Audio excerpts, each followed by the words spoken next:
You also worked with Rodney Jenkins. I did, before anybody knew who young Rodney was. But was he even Darkchild at that point? I don't even know if he had that nickname yet. So, I met Rodney when he was 15 years old. I heard about this young writer-producer. He had just signed, at the time, the largest deal to someone that young. His publishing company gave him like $1 million advance. Okay, and then by 95, you're 18 years old, you signed a worldwide publishing deal with EMI. Yeah. At 18 years old? No, at 17. 17. I had to re-sign it at 18. Oh. I signed it at 17. There was a guy that worked for EMI Publishing named Brian Jackson, and he used to catch the train down to South Jersey, and he would come to my basement and literally be in the studio with me. My basement had like wires all over the place, and he would just be listening to the music. He's like, yo, man, I want to sign you to a publishing deal. So Rodney Jenkins was how old when he got? Rodney did his deal. Wait, you met him at what? You said 15 years old. And he was already writing? And he was already writing and producing. He had just done the largest publishing deal on record at the time.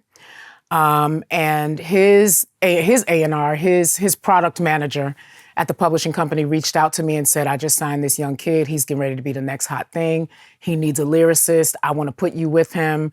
This is the thing, though. He's in South Jersey. He's only 15, get ready to turn 16 years old. He can't come into the city to work, but he has a studio. His parents built him a studio. If you write with him, you got to go to South Jersey. I'm like, I'm not going to South Jersey. Needless to say, I went to South Jersey. Of course. And that's how I met Rodney Jenkins. Rodney says that he's been quoted as saying that Whitney was the greatest female singer of all time. How you feel about that statement? I wouldn't disagree. I love Mahalia Jackson. I feel like they're in different pockets. But she was very unique. She definitely was touched by God. And she lived in a lane all her own. And I know that a lot of people have come, since her and tried to say that people have tried to assign that name, The Voice, to other people. But I think that we got to let that stay where it is. I've never heard anybody say about another young white Southern singer, he's the new Elvis. No, there is one Whitney. There will only be one Whitney. And we can all emulate and do whatever we want to do, but there will only ever be one Whitney Houston. Well, off the script, I just want to ask you, because I know what I've gone through with my family, watching the progression and not at first really getting on board. Yes. How did your family feel when you got into the secular portion of your career, or that it was even happening, that you came from this and that you were signing, that you were writing? Oh, she really does have talent. You mean My Kelly? My Kelly wrote this? Yeah. And so how did that transition go? I have had different experiences. There are some family members, like my grandparents per se, who really were more concerned about my soul. They're like, you gonna get out there, you're gonna be into sex and drugs and rock and roll, and you're gonna lose your soul and blah, blah, blah.